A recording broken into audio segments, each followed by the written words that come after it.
एक समय की बात है।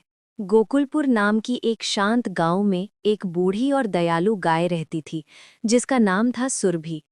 गांव के लोग उसे केवल एक पशु नहीं, बल्कि माँ का रूप मानते थे। लेकिन गांव का एक युवा लड़का अर्जुन इस बात को समझ नहीं पाता था। उसका सवाल हमेशा यही होता, गाय की पूजा क्यों होती है? ये बाकी जानवरों से अलग कैसे है? एक दिन अर्जुन ने गांव के बुजुर्ग पंडित हरिराम से ये सवाल पूछा। पंडित मुस्कुराए और बोले, बेटा, कल सुबह मेरे साथ चलना, मैं तुम्हें बताता हूँ। अगली सुबह वे दोनों सुरभि के पास पहुंचे। सुरभि शांत बैठी थी, जैसे किसी माँ की तरह बच्चों को देख रही हो। पंडित बोले, गाय को पूजनीय इसलिए माना जाता है क्योंकि वह देती ही देती है और बदले में कुछ नहीं मांगती। उन्होंने अर्जुन को समझाना शुरू किया। गाय का दूध छोटों और बुजुर्गों दोनों के लिए अमृत है। उसका घी यज्ञ में वातावरण शुद्ध करता है। गोबर खेतों के लिए उर्वरक है। गोमूत्र औषधि की तरह उपयोग होता है। और सबसे बड़ी बात, पुराने समय में किसान का पूरा जीवन गाय के सहारे चलता था। यानी गाय सिर्फ जानवर नहीं, पूरा परिवार थी। अर्जुन पहली बार ये सुनकर सोच में पड़ गया। उसी समय आसमान में बादल छाने लगे। सुरभि बार बार आसमान की ओर देखने लगी। कुछ ही पलों में बारिश शुरू हो गई। कई दिनों की सूखी धरती फिर से जीवित हो उठी। अर्जुन हैरान था, जैसे गाय को पहले ही पता था कि बारिश आने वाली है। पंडित बोले, प्रकृति से जुड़ा हर जीव संकेत देता है। गाय उन जीवों में से एक है जो धरती की ऊर्जा को समझती है।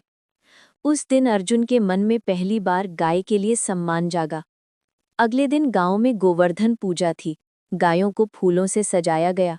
सुरभि के माथे पर तिलक लगाया गया।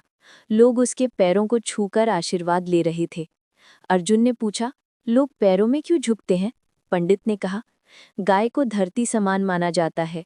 धरती सब सहती है और गाय भी, चुपचाप, बिना शिकायत, सबके लिए। पूरे उत्सव के दौरान अर्जुन ने देखा कि गाय के पास रहने से लोगों के चेहरे पर एक अलग ही शांति आ जाती है। उसने महसूस किया कि गाय सिर्फ शरीर से नहीं, ऊर्जा से भी देती है। धीरे धीरे अर्जुन ने गाय की सेवा शुरू कर दी। वह रोज सुरभि को चारा देता, पानी बदलता और उसकी सेवा करता। उसके भीतर का कठोरपन पिघलने लगा। वह शांत, धैर्यवान और अधिक दयालु बनने लगा। एक दिन गांव में सूखे की आशंका फिर उठी। लोग चिंता में आ गए। अर्जुन ने कहा, हम सब मिलकर गाय की सेवा और प्रार्थना करेंगे। गांव के लोगों ने एक साथ सुरभि के चारों तरफ दीपक जलाए। अगले ही सप्ताह बारिश हुई और फसल बच गई। गांव फिर से खुशियों से भर गया। साल बीतते गए। सुरभि बूढ़ी होती गई, पर उसकी आंखों में वही ममता थी। एक सुबह वह शांत होकर इस दुनिया को छोड़ गई। पूरा गांव रो पड़ा। अर्जुन के आंसू रुक नहीं रहे थे। लोग बोले, सुरभि सिर्फ गाय नहीं थी, वह इस गांव की माता थी।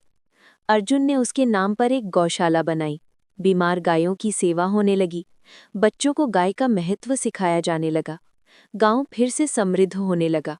धीरे धीरे अर्जुन भी बूढ़ा हो गया, पर उसने अपनी आखिरी सांस तक गाय की सेवा नहीं छोड़ी। लोग उसे गौ सेवक अर्जुन कहने लगे। और इस तरह गोकुलपुर दुनिया को ये सिखा गया कि गाय की पूजा अंधविश्वास नहीं है, बल्कि कृतज्ञता है।